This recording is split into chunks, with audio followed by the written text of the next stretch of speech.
sudah jatuh tertimpa tangga. Pepatah ini sangat pas menggambarkan apa yang dialami masyarakat Kota Pagaralam, Provinsi Sumatera Selatan. Di satu sisi masyarakat antre membeli isi ulang gas 3 kilo di operasi pasar yang digelar pemerintah Kota Pagaralam di dua lokasi, yaitu Alun-Alun Utara Lapangan Merdeka dan Alun-Alun Selatan. Namun satu sisi lainnya, pada hari yang sama, warga justru dihadapkan pada kendala lain, yakni pemadaman listrik PLN di Kecamatan Pagaralam Utara dan Pagaralam Selatan, yang menyulitkan banyak aktivitas.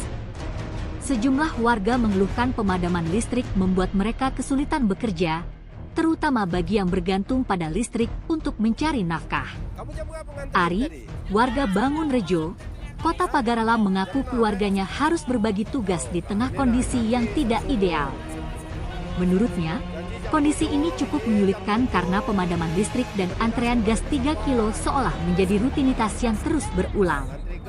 Warga berharap ke depan ada koordinasi lebih baik antara pemerintah daerah dan PLN, agar kebijakan yang bertujuan membantu masyarakat tidak justru berbarengan dengan gangguan yang menyulitkan aktivitas harian mereka. Tim Liputan Sumsel Update TV melaporkan.